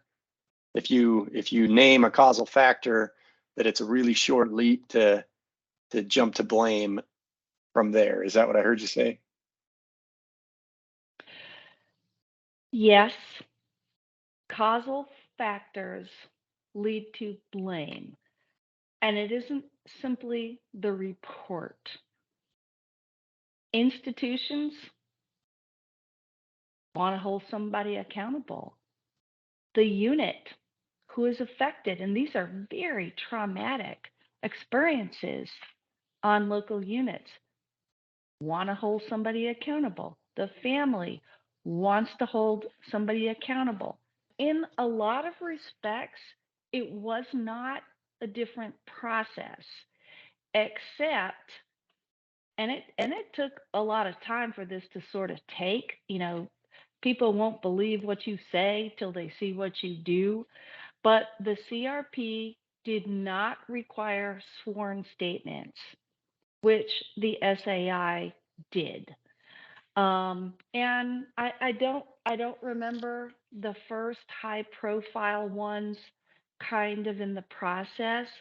I just remember after 3 or 4 and sharing these CRP workshops, because it wasn't just the report itself, it was our investment in training people in the CRP process.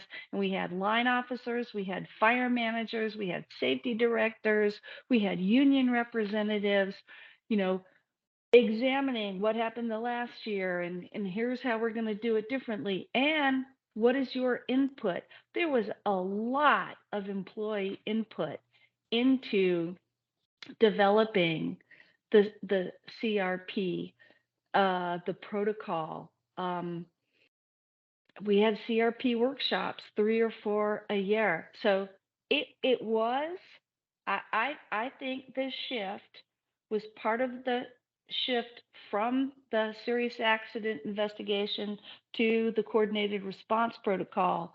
But I also think it was the investment and involvement in annual training around. And after the first 1 or 2 years, we started inviting BLM and National Park Service leaders to be there and part of the training. And they did, there was lecture, there was workbooks, but there was also table talk discussions where people got to say, I don't believe this, or this isn't the right way to go.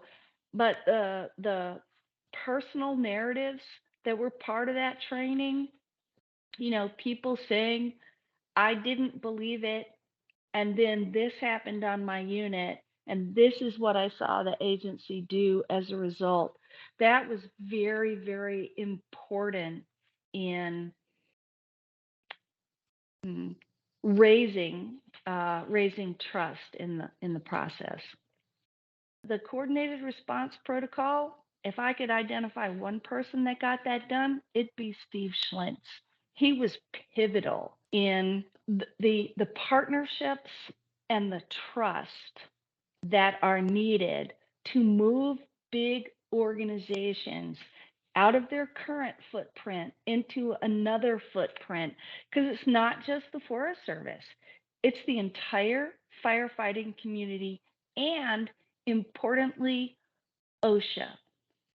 Steve got OSHA to support us where nobody I have ever worked with was ever able to.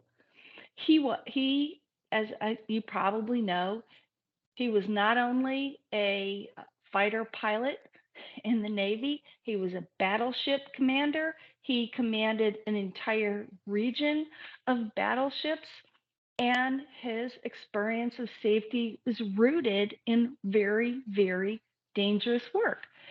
It would never, ever be part of his doctrine that that's just the risk you take.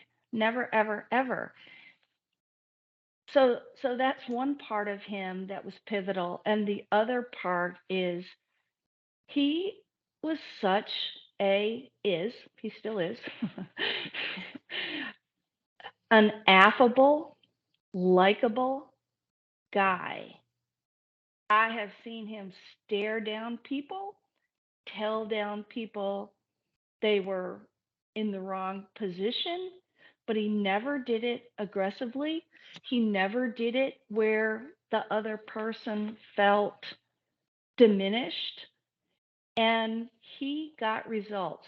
So when I think about where we were 15 years ago and where we moved to, the three pivotal things were those two outcomes of 30 Mile and Kramer initiating the safety journey, and Steve Schlintz as the safety director to change the face of safety.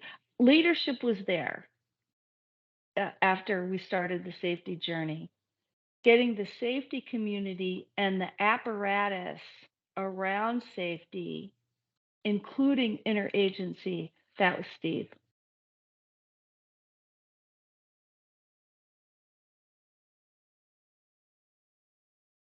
We all showed up. We all had our role. We need to do our best to make this work while still doing what we were required to do, our claims investigation and an early assessment, see if there's any, criminal side of this or whatever. So we all got there and started doing that. And people are keeping me at kind of at a distance. I'm doing my thing, working with some of the local agents there, and the learning review is starting to do their thing. And I remember we were in separate rooms, or I couldn't go in the room and see the notes and so on and so forth. A cop kind of me says, well, I should be able to go over there too, but then you have to back up and say, hey, we need to all work through this. And it was tense initially.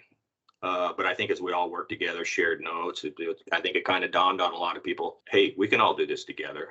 We each have great value to add to the entire process, because it is much larger than just the learning review or the SISM or the claims investigation. And this is an agency's response to the death of an employee. That's not an insignificant thing. We better be on our A game. These cultural issues that people button heads, no, that's not acceptable. The initial team we had, I think most everybody kind of had the open mind. They weren't completely shut down, which was helpful. Steve was good too, because he was he was an outsider, not spending an entire career in the Forest Service, his military experience and, captain of a ship and all that. And Steve was such a likable guy. He helped with some of these issues in the background as well. I mean, if there's anyone who was kind of the architect and, knew where the different pieces were and had the backing of the DASHO and, the chief was Steve, the director of safety. Very, very pivotal role. Very, very pivotal role. So, we started working together. And no, I didn't have complete access, but we started sharing stuff and it went well. There was no big hiccups. There was no fights. There were some tense moments when law enforcement is showing up, especially interviewing other crew members and stuff like that, as to be expected during that environment. But it went well. I finally started to learn a little bit about the learning review. I'd read some of the, obviously some of the conceptual stuff, but then seeing some of it and seeing the process. I think when you get down to this is what the intent is, it should appeal to everybody, to try to find those answers and learn from it. And a lot of our law enforcement staff, I had to get them on board as well. So yeah, the first one went fairly well, which I think raised a lot of eyebrows. The learning review by this point is fairly well developed. We understand the importance of the network of influences map. It's a little bit wordy in its presentation, but it's on its way. We can see that all the pieces are there. We need to put in focus groups. We need to involve people. We need to handle people not as witnesses, as contributors to the story, and we need to honor their story. And by honoring their story, we start developing the concept of the complex narrative. What we learned in Saddleback was that the defensive posture is not necessary. Firefighters generally, when they come into a situation where they've been involved in an accident, are very forthright, and they're very apt to take on blame themselves. Putting more blame on them is not what we need to do, but also shielding them from their own understanding and sense making is also not worth doing. But the other thing that comes out of Saddleback, and this is the most important thing, so we have the focus groups that begin to come out of this, the complex narratives that come out of this, and this understanding of the complex narrative, capturing multiple perspectives on the incident, and that's okay, not judging them, just capturing them. Now, I guess one issue for for me, I couldn't devote the amount of time to these, the reviews or the processes. I mean, just go at it full time for days and days and days and weeks and weeks and weeks, because no one was filling in behind me. So, that was difficult. But obviously, while I was there, I, try to be as present as possible. I guess the start of not the bosses saying, hey, you all get along, but the people who were the doers saying, yeah, we probably need to get along, and accepting of other people in that mindset. And I'm not saying people opened me with open arms on the next one, but there was definitely more openness and sharing. Honestly, each one got better because there was some level of trust, building relationships. Everybody might not like the direction we're going to go, but it's like, well, that's the direction we need to go. That's what ends up becoming the learning review guide. Is we finish Saddleback and I write the guide after Saddleback, because now I understand some of these nuances and the way these things go together. So the way the organization is moving is basically on these three pillars: the idea of organizational response, the idea of research, and the idea of the leadership learning journey, which is all happening coincidentally. You talk about Saddleback. Periphery, we're launching the CRP, and I'm going, yeah, but that was a flat cluster from what I could understand. But then you're involved with Schoolhouse, and that went a little better. I was directly involved with Schoolhouse, saw how it operated. I think I might have been a little worried after that, though, because I was a little concerned about personalities. If you have a really strong learning review team leader that knows the process, a law enforcement team lead that's willing to work with the team, is this process going to be personality dependent, or can we train people well enough that we can make the system work? And so as it's matured, I'm feeling a lot better. But there, Steve was able, both Steves, Schlentz and Holzenbeck, were able to do some course correction on what came out of Saddleback and all the internal stuff that was happening there. Saddleback sadly happens at the same year as Yarnell Hill, and Yarnell Hill distracts us a lot from the learning potential from Saddleback.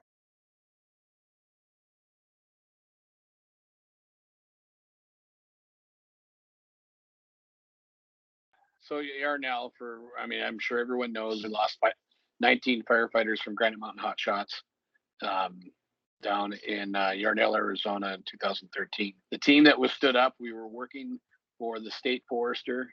The delegation of authority came from the state of Arizona, and the team leader was Jim Carls. He was a state forester from the state of Florida, and the deputy team lead was Mike Dudley as the Forest Service's federal deputy team lead.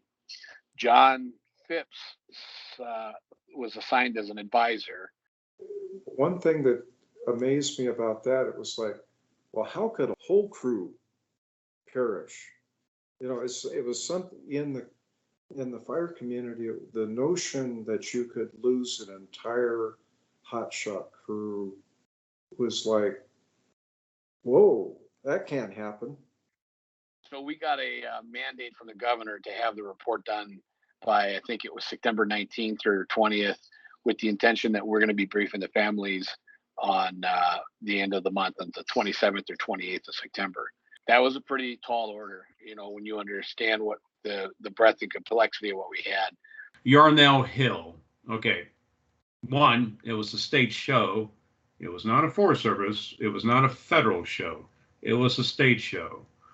I met Jim Carls, the state forester of Florida at that time, and we spent time while we were waiting for a flight. What the hell do we want this report to look like? Because Jim, because of his involvement in fire, was well versed in the serious accident investigation process. He didn't like it, and he didn't in particular like the way things were going after people post. When we got to Phoenix and we were able to sit down with Scott Hunt, the state forester at the time for Arizona Division of Forestry, we were able to talk about what we wanted, what we thought of, what process we were going to use to come up with something different for Yarnell Hill. Was it a great process? Some of it was being made up as we went along. Was it truly a full state process? No, because the reason I was there as co-lead with Jim so that I could draw on federal resources and federal technology to help pull together the report, all the fire behavior stuff that had to be done, bring in additional personnel to help out and whatnot. And that was a political process. I don't know any other way to say that. Yeah, that's not saying that our report isn't accurate, because it is based on the information that we had access to and were given. You know, the main thing I'll say with Yarnell Hill is trying to get something done in such a short time frame. Did we get most of it? Yeah, I still feel pretty good. Are there one or two things that I wish I had done differently? Yes. And yet, with all the conspiracy buffs out there, and yet nothing new has come out. Nothing new has changed anything of what has been put down into paper. So that part of it I feel pretty good about. But I always knew that there'd be more information that would come out eventually. It had to. We couldn't get 2 words out of them when we interviewed them. Now, accuracy of the report, is the report the final answer? Is it the truth? What's the truth, right? I know there were employees that were not sharing fully with us, and I can't change that. And I think those stories, I don't know if they've even come out. The things I reflected on was, what is it about our interagency community that the outflow event was forecast? Well, there's a bunch of nuance about that, forecasts are often wrong. But the biggest reflection I had was, hey, as a culture, when it comes to information, it's up to the individual to decide what they're going to make of it, rather than it being organization-wide relative to the incident that, hey, this is what's expected. And I still think that that's probably, by and large, the case. And it's sort of like this, the decentralized nature of the type of work that we do lends itself to that compartmentalized notion of how to respond to things. That, to me, that was huge. So anyway, that was all Yarnell Hill, and we used a process that wasn't quite CRP, but was more aligned to the CRP than it was with SAI, which is why the second team that came in under Arizona OSHA, they were very traditional. Barry Hicks and that entire group, it was, here's the 10 and 18, here's what they violated, and here's who's at fault. But that's okay. That's what the state OSHA needed to do. So we had 2 reports. The group of retirees, I think, made some assumptions, and they were using more of a 10 and 18 analysis of what they violated. Even though it wasn't technically a CRP, the Forest Service response to it was somewhat of that. There is the natural tendency to want to fix blame on something or someone. I thought the accident investigation, the learning review, did a nice job of laying out what happened and letting the reader come to their conclusions.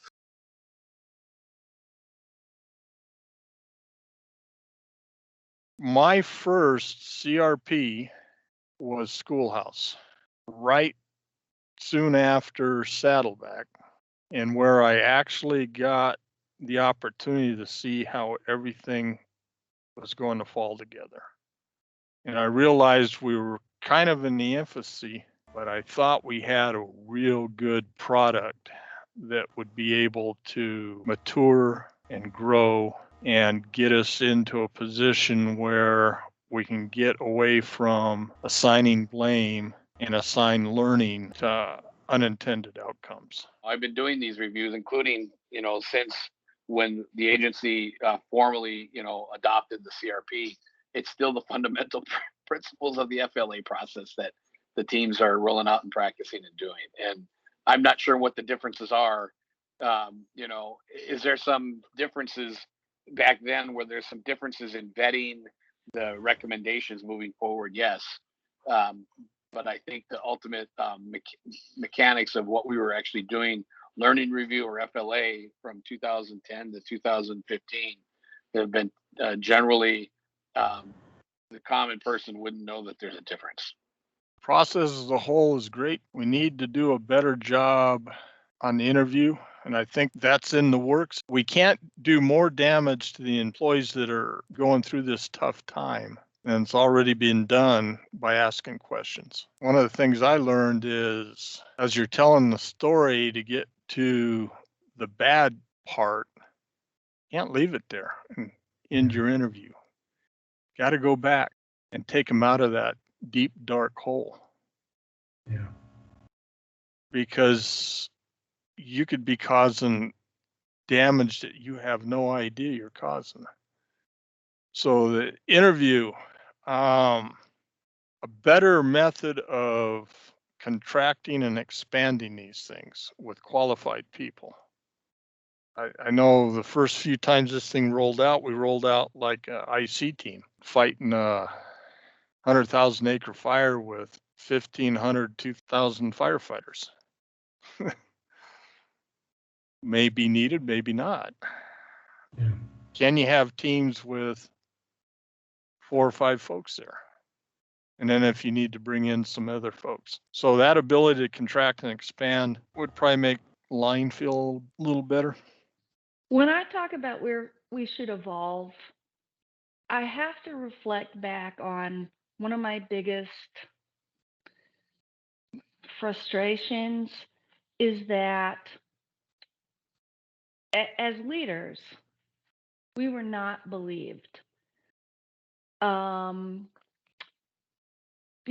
Part of it is just, generational or situational. You're not here, you don't know what I do, or you're old, you don't know what this is like.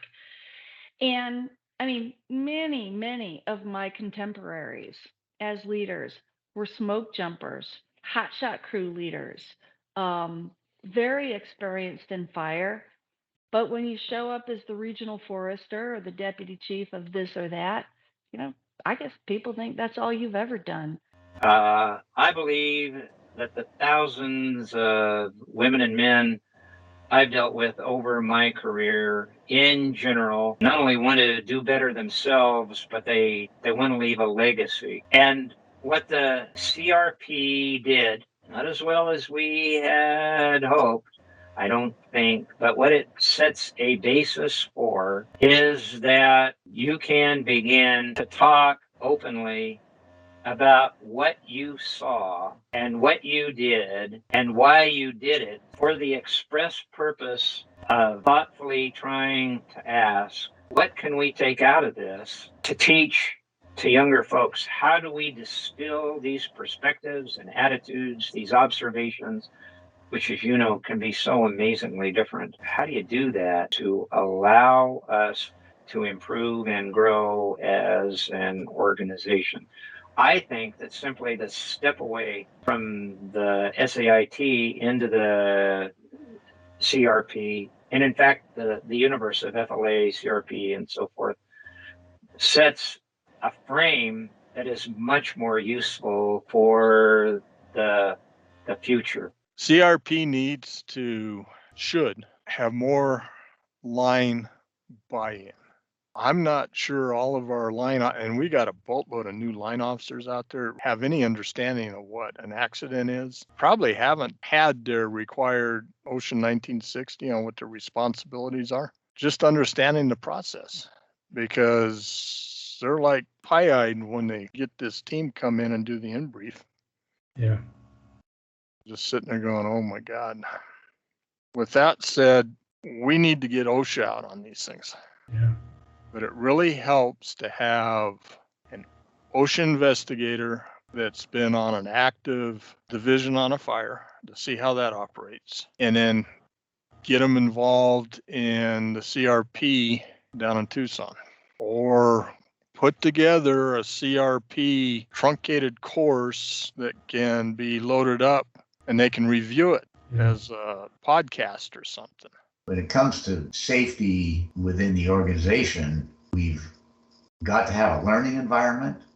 We've got to have an empowered environment, and we have to have supervision at first levels, second levels, all the way up to the top that recognizes those core values and holds to them in terms of having zero fatalities. And that absolutely has to continue. And I think with the transition in the organization to a great deal of people who are supervisors and managers and even executives that come from outside the organization, that's a tougher challenge to maintain, but we still have to maintain it. A resilient organization would be so good at education and learning while we're doing.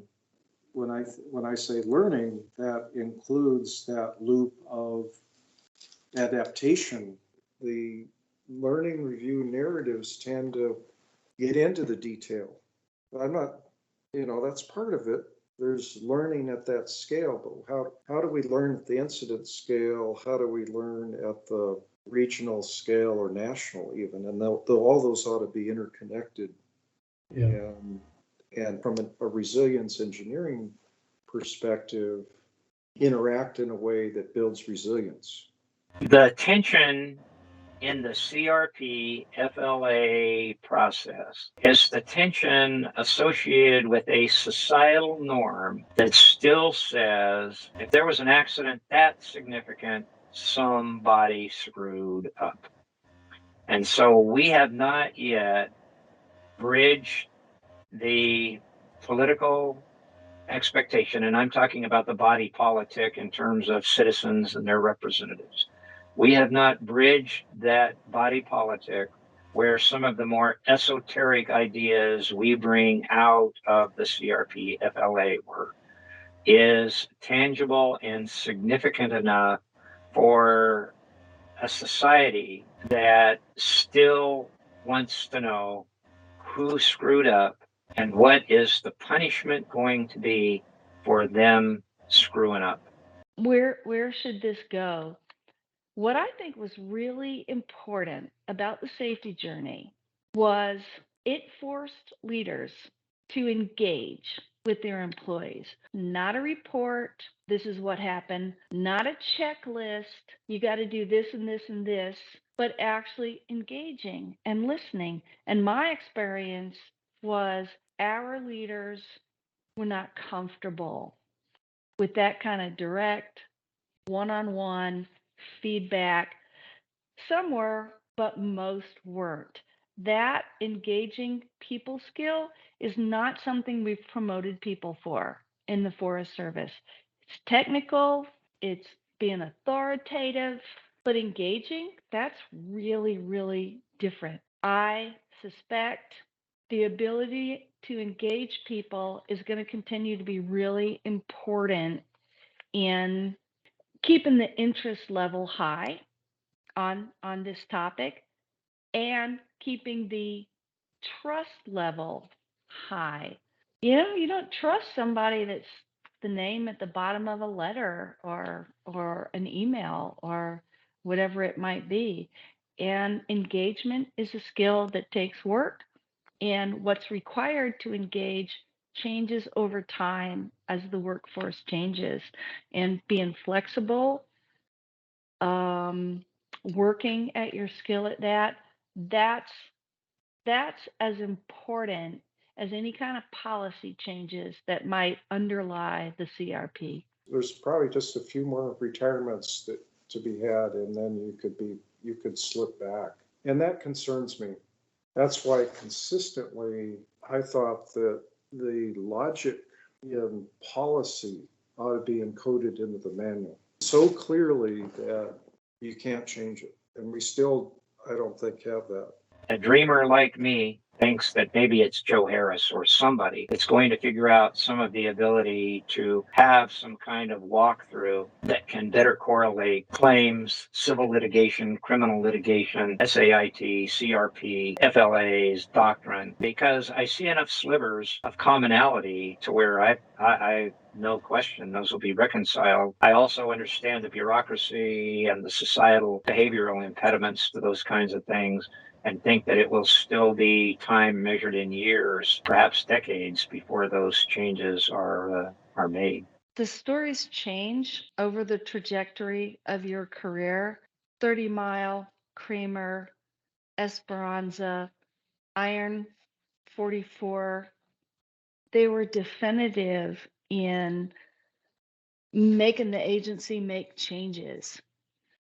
But I still remember South Canyon, probably the way when I first started, people remembered Man Gulch.